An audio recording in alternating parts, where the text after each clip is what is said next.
Finally. Did Task Force leave as soon as they brought you here? Good, good. Sit down. Just because Task Force isn't waiting doesn't mean you can just up and leave. As I'm sure you've already noticed that collar around your neck.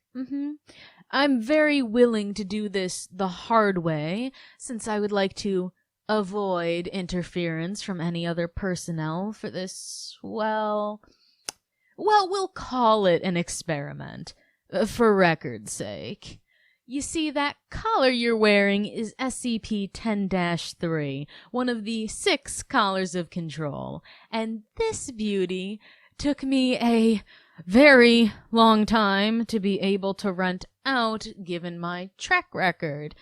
Effectively, it allows me to control your every movement, but as long as you sit nice and pretty, you can keep your free will. For now.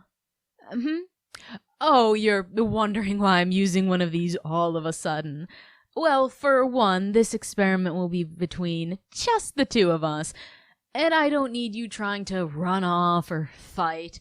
I would prefer to have you in one piece for this, and if I have to terminate you myself, well, I'll need to wait at least another week before I'm allowed to try something like this again.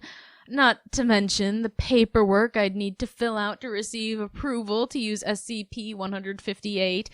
Again, such a hassle. I would rather just get this right the first time around rather than waste my time and a D-class. Waste a D-class. Back to the subject at hand, SCP-158, also referred to as the Soul Extract. I said, sit down. You aren't getting out of this. I don't want to hear your sob story. I need to keep my temper in check, is what I need to do. You aren't in the wrong for being scared, but again, you aren't getting out of this, so you may as well let me explain. As the name Soul Extractor implies, that is its primary function, at least removing what we've decided to classify as a soul. The substance that it removes is gaseous in nature, and once removed, all higher brain function in the subject ceases.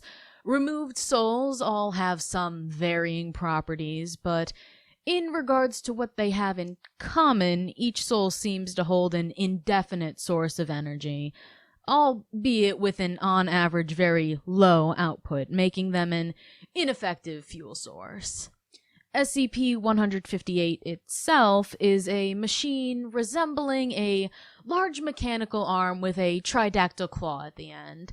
It's currently installed in Operating Theater 07 in Bioresearch Area 12. It's mounted to the roof of the room, installed similarly to how GLaDOS is if you've ever played Portal. At least that's how I would describe it. The machine's other functions include being able to transplant, alter, and splice souls together, although experiments regarding the altering and splicing of souls are still ongoing. On the other hand, transferring a soul back into a host, original or otherwise, is much more straightforward. There have been many varying reactions to the process, although a soul returned to its original host has had no discernible negative side effects.